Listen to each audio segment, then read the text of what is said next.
الصلاة والسلام على رسول الله يا رب صل وسلم دائما أبدا على حبيبك خير الخلق كلهم يا رب صل وسلم دائما أبدا على حبيبك خير الخلق كلهم يا رب صل وسلم دائما أبدا على حبيبك خير الخلق كلهم.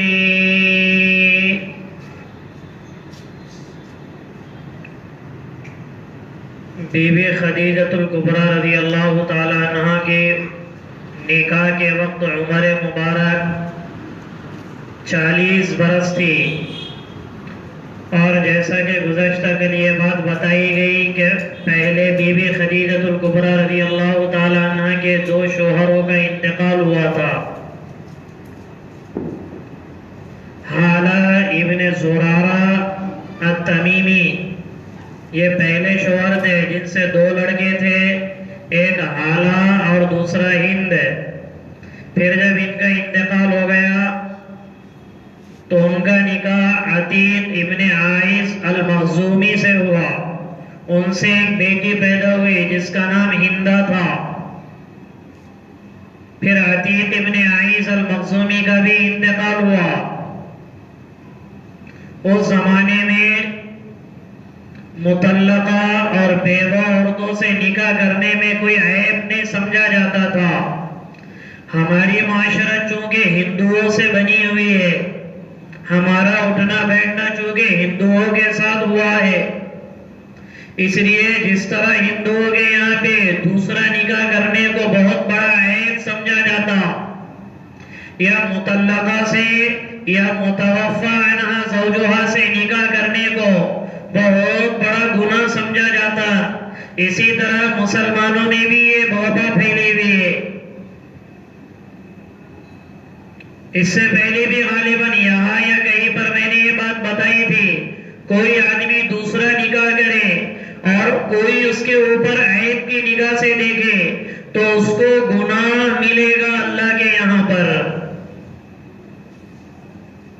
ہاں، اگر وہ ان دونوں بیویوں میں، تینوں بیویوں میں، چاروں بیویوں میں اگر وہ انصاف کا معاملہ نہ کرے تو اس کا اور اللہ کا معاملہ ہے.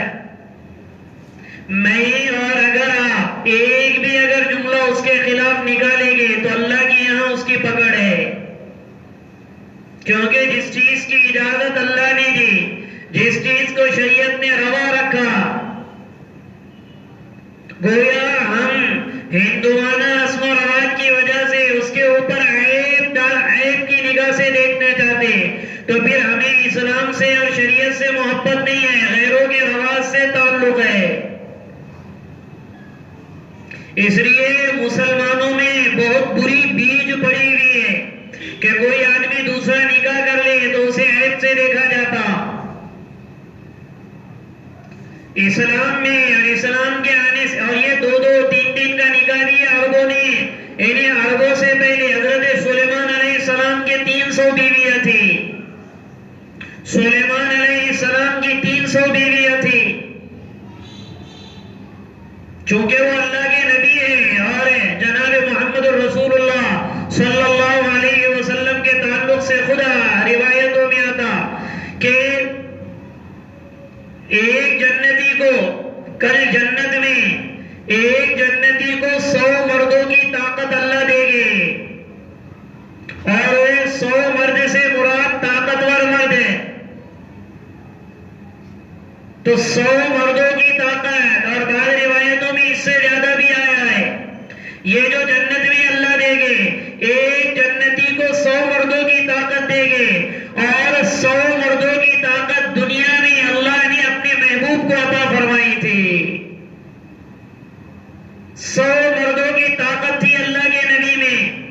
اسی لیے جو دنیا والے اور جو مستشرقین، یعنی اسلام کا مطالعہ، اسلام پر اعتراض کرنے کے لیے جو یہ مستشرقین کرتے ہیں، دیکھو اللہ کے نبی نے تو 9 نکاح ایک ساتھ کیے، تو اللہ کے نبی کی طاقت کو دیکھ کر اگر 9 نکاح دیکھے جائے تو اللہ کے نبی کے لیے کچھ بھی نہیں ہے. جو اللہ نے اللہ کے نبی کو عطا فرمائی تھی. اس لیے سب سے پہلا نکاح، اور نعوذ باللہ اللہ کے نبی پہ یہ اعتراض ہوتا یہ زن پرست تھے.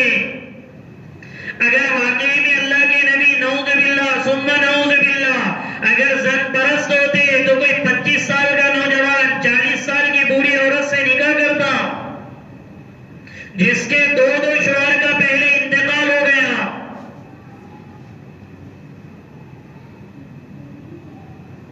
اور پھر وہ بی بی خدیجہ جب تک اللہ کے نبی کے نکاح میں رہی، کیا اللہ کے نبی کا تعلق تھا؟ کبھی دوسری عورت سے نکاح نہیں کیا. اللہ کے نبی کی پوری نسل بھی بی بی خدیجہ سے چلی. صرف 10 بیویوں میں سے ایک بیوی کو، وہ بھی لڑکا ہوا، بچپن میں ہی ان کا انتقال ہو گیا، ماریہ قبطیہ سے، جو شاہ حبشہ مقوقس نے اللہ کے نبی کو ہدیے کے طور پہ باقی بھیجی تھی، جس سے نکاح کر لیا تھا حضور نے. ابراہیم رضی اللہ تعالیٰ عنہ بچپن میں ہی ان کا انتقال ہو گیا. مدینہ منورہ میں ان کی قبر بھی ہے، جنت البقیع الغرقد میں. جب یہ رشتہ اللہ کے نبی کو پہنچا تو اللہ کے نبی نے اپنے چچا کی طرف منسوخ کیا، جناب ابو طالب نے بھی اس کو منظور کیا. پھر جب یہ اللہ کے نبی، آپ کے چچا اور دوسرے چچا وغیرہ مل کر بی بی خدیجہ الکبریٰ رضی اللہ تعالیٰ عنہ کے مکان پر پہنچے، ورقہ بن نوفل بھی اور بی بی خدیجہ الکبریٰ رضی اللہ تعالیٰ عنہ کے 2-3 اور رشتے دار تھے. جناب ابو طالب نے خطبہ نکاح پڑھایا. ابھی اسلام نہیں آیا تھا، اس زمانے سے خطبہ چلا ہے. خطبہ نکاح جناب ابو طالب نے پڑھایا، اور اس خطبہ نکاح میں ابو طالب نے اللہ کے نبی کے بہت اوصاف بیان کیے کہ دیکھو محمد ایسے ہے، دیکھو محمد امانت دار ہے، محمد نے کبھی جھوٹ نہیں بولا، محمد نے کبھی کسی کو دھوکہ نہیں دیا، اور محمد کی صداقت کے چرچے ہیں. اور یہ وہ اللہ کے نبی کی تعریف کی اس خطبہ نکاح میں. اور 500 درہم میں ایک روایت کے مطابق اور دوسری روایت کے مطابق 10 اونٹوں کے مطابق 10 اونٹوں کے مہر کے عوض میں اللہ کے نبی کا نکاح ہوا بی بی خدیجہ الکبریٰ رضی اللہ تعالیٰ عنہ سے. اللہ کے نبی کی عمر مبارک 25 سال، بی بی خدیجہ الکبریٰ رضی اللہ تعالیٰ عنہ کی عمر 40 سال. اور پھر اللہ کے نبی سے آپ کی 4 بیٹیاں ہوئی اور 2 بیٹے ہوئے. رقیہ، ام کلثوم، فاطمہ اور زینب. زینب سب سے بڑی تھی، پھر رقیہ، پھر ام کلثوم، اور پھر بی بی فاطمہ الزہرا، اور 2 بیٹے عبداللہ اور قاسم. عبداللہ اور قاسم جن کے لقب طاہر اور طیب تھے. یہ 2 بیٹے بچپن میں ان کا انتقال ہوا. قاسم کے بارے میں یہ آتا ہے کہ بچپن میں گھوڑ سواری کے عادی ہو گئے تھے اور انہوں نے گھوڑ سواری بھی کی، لیکن چونکہ اللہ کو مقدر نہیں تھا، اللہ کے نبی کے لیے مقدر نہیں تھا کہ حضور کا کوئی بیٹا بھی زندہ رہے. اس کی بہترین وجہ مفسرین نے لکھی، اللہ رب العزت نے اللہ کے نبی کے بیٹے کو زندہ اس لیے نہیں رکھا کہ نبی کے بعد، اس نبی کے بعد کوئی نبی آنے والا نہیں تھا. ممکن ہے آگے چل کر نبی کا بیٹا نبوت کا دعویٰ نہ کر دے کہ میرے باپ کے بعد نہیں نبی ہے.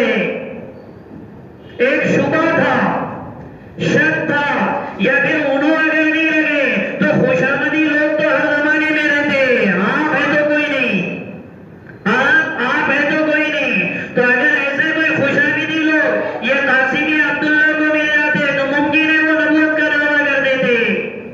ایسا یعنی اللہ کے نبی کے اولاد کے شایان شان ہے نہیں، لیکن اللہ نے بچایا کیوں نہیں پھر آپ کی اولاد، جو آپ کی اولاد تھی بیٹوں سے، ان کو نہیں بچایا اللہ نے. اس لیے اللہ کے نبی کی جتنی بھی نسل چلی وہ صرف اور صرف بی بی فاطمہ الزہرا سے چلی. حضرت زینب کو بھی کوئی اولاد نہیں ہوئی، بی بی رقیہ کو بھی کوئی اولاد نہیں ہوئی، ام کلثوم کو بھی کوئی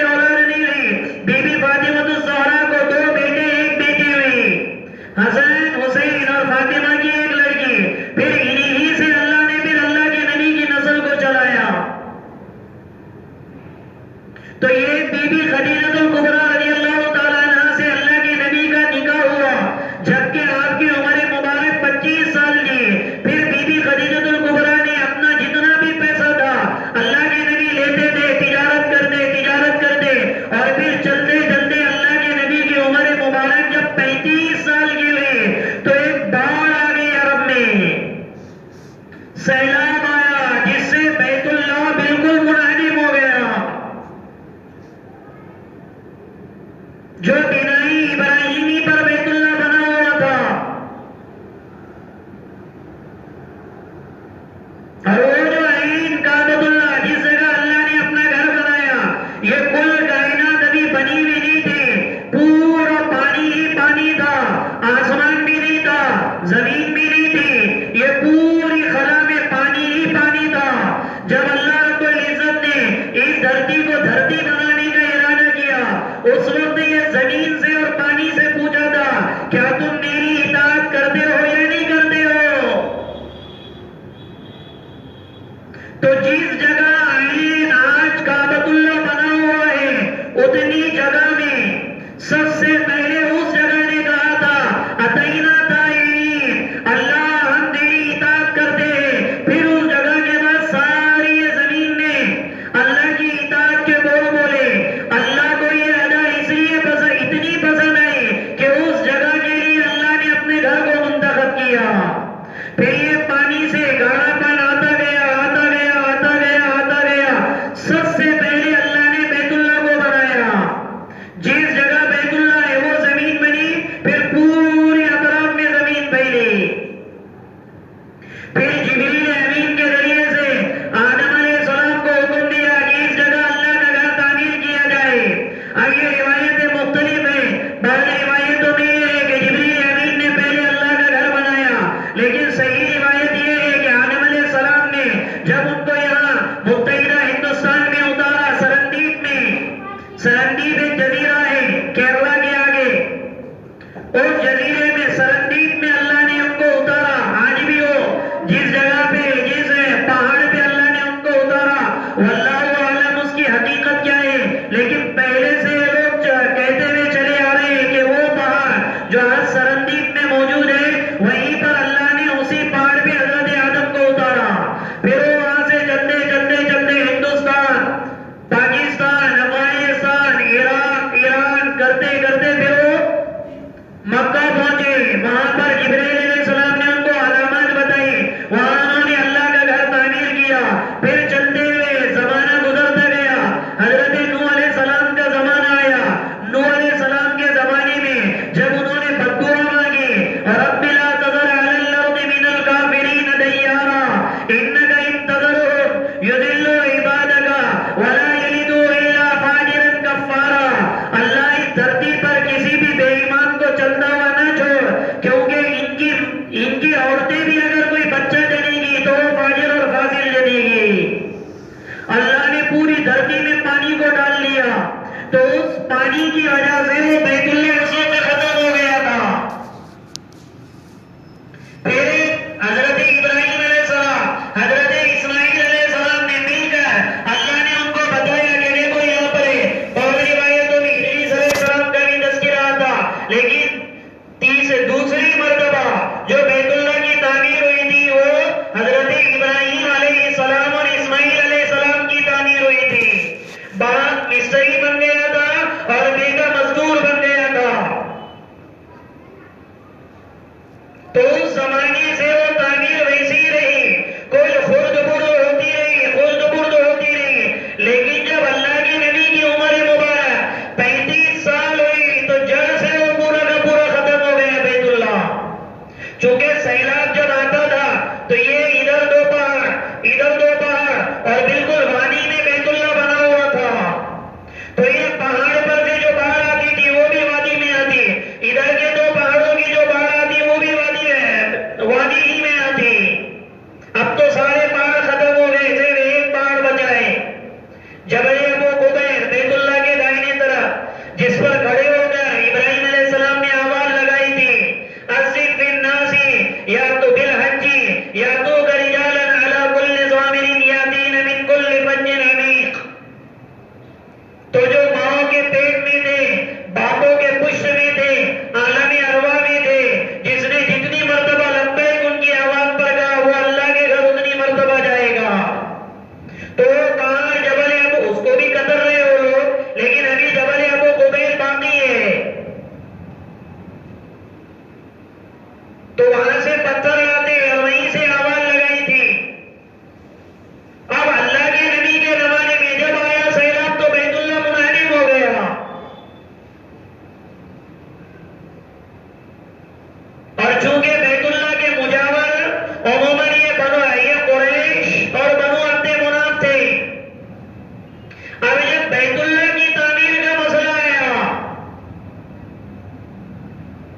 تو فطرت میں تو یہی تھا نا، لڑائی جھگڑا. تو معمول تیرے اونٹ سے پہلے میرے اونٹ سے پہلے تیرے اونٹ نے پانی پیا، اس پر جب وہ لڑائی جھگڑے کرتے تھے تو بیت اللہ کی تعمیر میں کیسے لڑائی جھگڑے کریں گے؟ اور یہ تو شرف کا کام تھا، اللہ کے گھر کو تعمیر کرنا. یہ کوئی معمولی کھیل ہنسی مذاق نہیں تھا. پھر بھی کچھ قبیلے کے لوگوں نے مل کر بیت اللہ کی اتنی تھوڑی سی تعمیر، یعنی تھوڑی سی جس کو کہتے بیسمنٹ، جہاں آج یہ یہاں پہ حجر اسود لگا ہوا ہے اتنے دوری پر، یعنی مثال کے تو اتنے دور ہے کہ میں کھڑا رہتا ہوں تو اوپر تک ہاتھ میرا نہیں پہنچتا، تو یہ ستون پہ کھڑے ہو کے مجھے بوسہ دینا پڑا.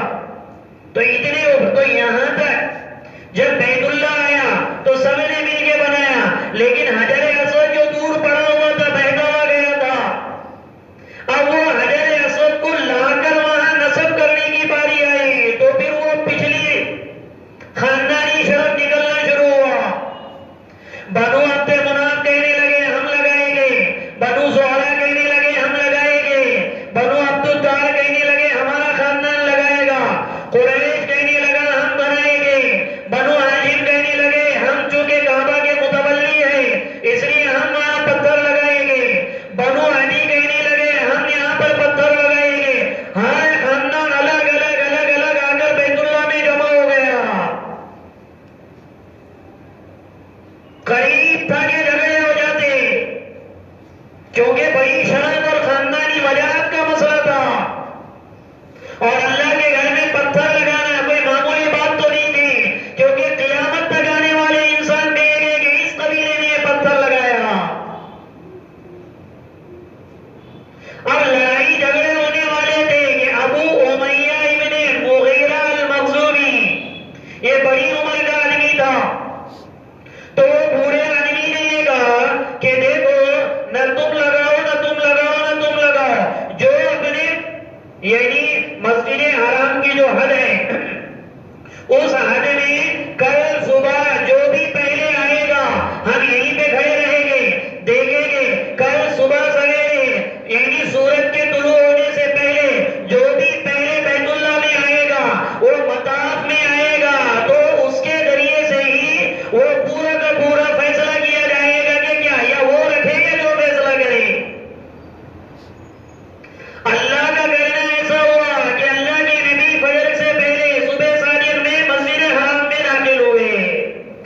جیسے ہی حضور داخل ہوئے سارے قریش نے، بنو عبد الدار نے، بنو زہرا نے زور زور سے چلا کے کہنے لگے ہذا محمد الامین، ہذا محمد الامین، عزینا ہو ہذا محمد الامین. وہ نعرے لگانے لگے یہ امانت دار محمد ہے، ہم اس پر راضی ہیں، یہ جو بھی فیصلہ کرے گا. اب اللہ کے نبی کو اس کا فیصل بنایا گیا. تو اللہ کے نبی نے یہ حکیمانہ تدبیر کی کہ ایک بڑی چادر منگائی، اور بڑی چادر منگا کر حجر اسود کو اٹھا کر اس میں رکھ دیا، اور کہنے لگے ہر قبیلے کا ایک سردار، بنو عدی کا ایک، بنو زہرا کا ایک، بنو تمیم کا ایک، بنو ہاشم کا ایک، قریش کا ایک، بنو عبد الدار کا ایک، یہ جتنے بھی حذیل کا ایک، سب کے خاندانوں کے سرداروں نے وہ چادر پکڑی اور اس چادر میں سے اٹھا کر بیت اللہ کی دیوار کے قریب لایا گیا. پھر اللہ کے نبی نے اس حجر اسود کو اٹھا کر اپنے دستے مبارک سے نصب کیا.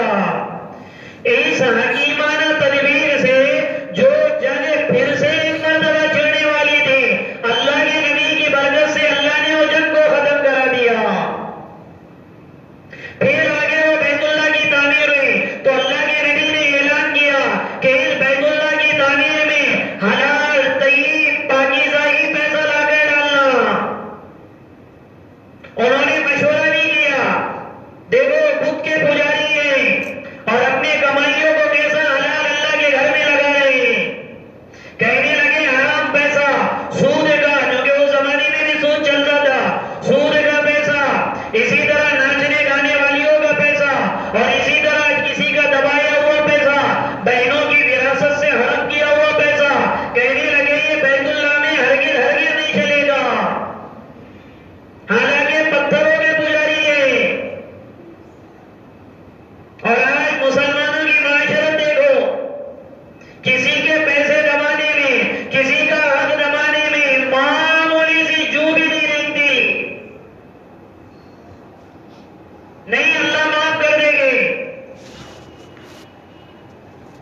سب نے پیسہ لگایا. تو بنائی ابراہیم بیت اللہ جو تھا، جو ابراہیم علیہ السلام اور اسماعیل علیہ السلام نے جو تعمیر کیا تھا، وہ جانے کا ایک دروازہ الگ تھا جو ابھی اس وقت دروازہ ہے بیت اللہ کا.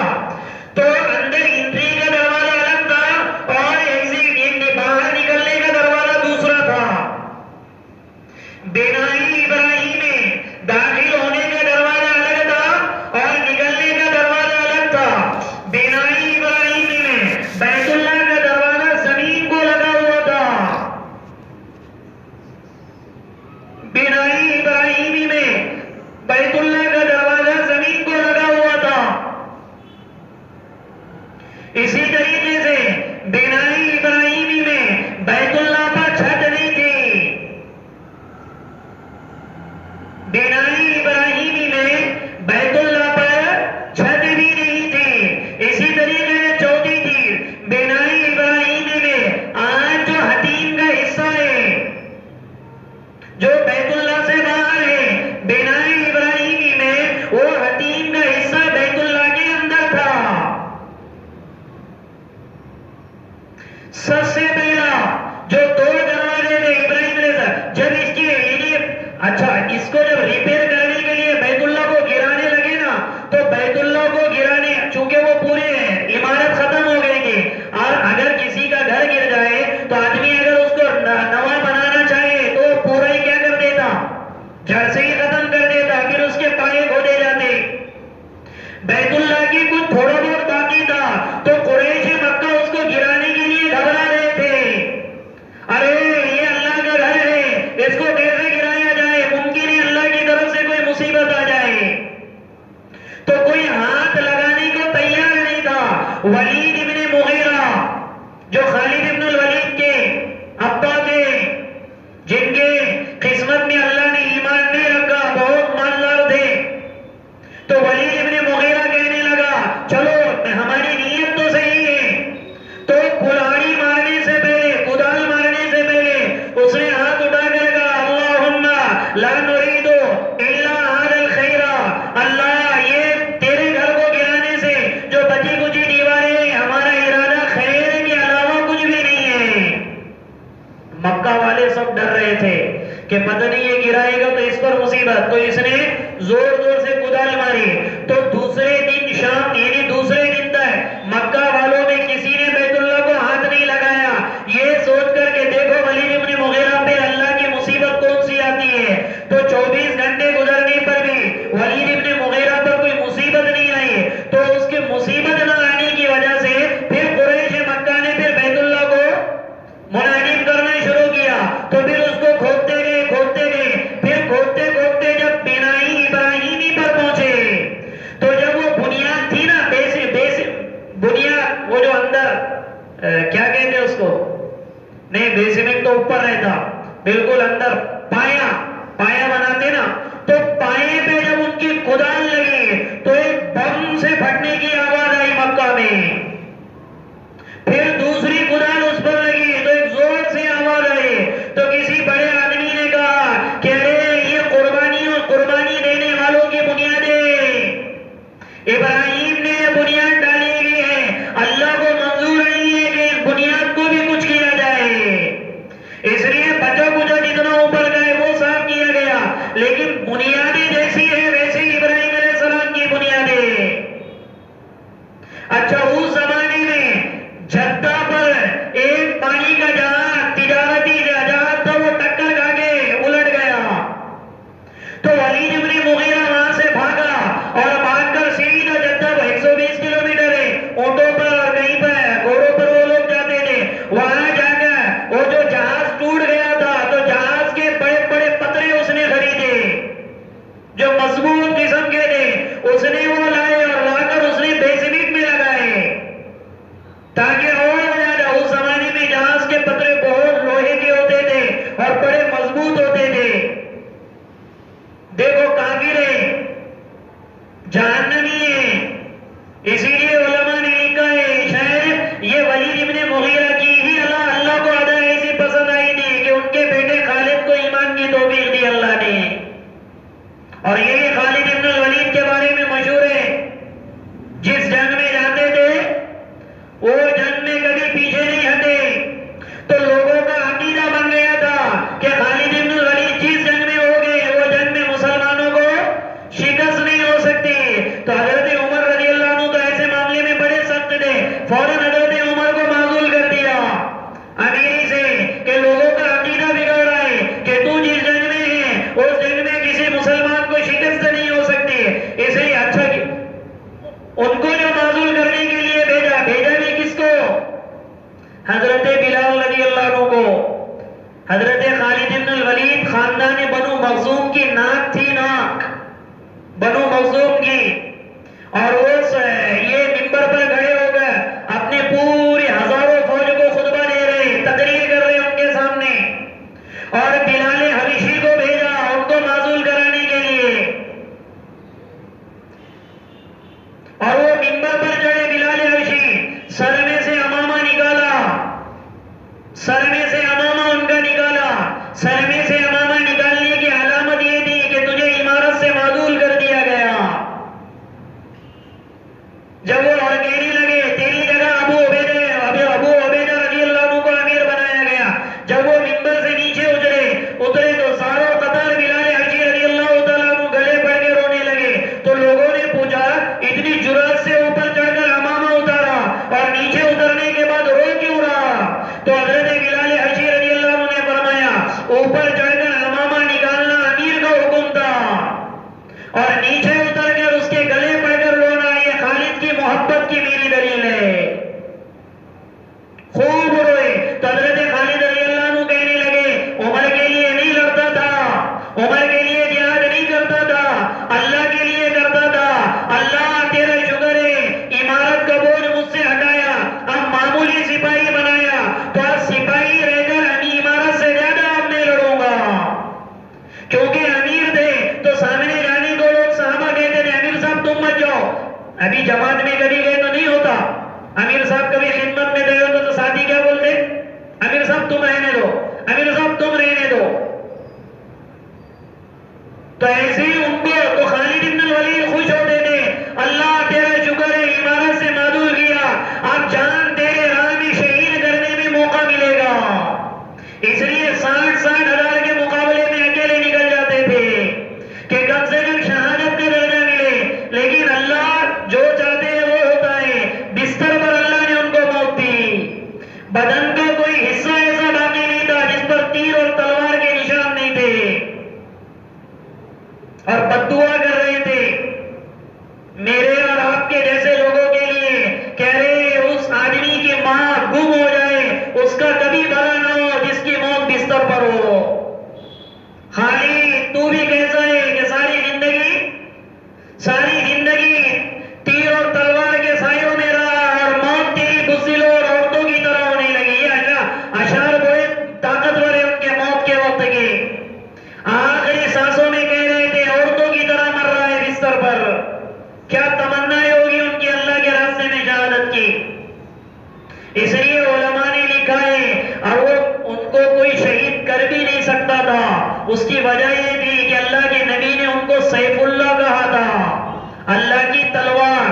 مولانا یعقوب صاحب نانوتوی رحمۃ اللہ علیہ جو دارالعلوم دیوبند کے جو مولانا قاسم نانوتوی ان کے استاد مولانا یعقوب صاحب نانوتوی رحمۃ اللہ علیہ کہتے تھے خالد بن الولید کو کوئی شہید کر بھی نہیں سکتا تھا کیونکہ اللہ کے نبی نے ان کو سیف اللہ کی تلوار کہا تھا. اللہ کی تلوار کو توڑنے میں کس کی طاقت اور ہمت ہے؟ اللہ کی تلوار کو تو اللہ ہی توڑ سکتا ہے. تو ولید بن مغیرہ اس نے پانڈے لائے، بیت اللہ کو لگایا اور پھر اس کے بعد پھر بیت اللہ کی تعمیر ہونا شروع ہوئی.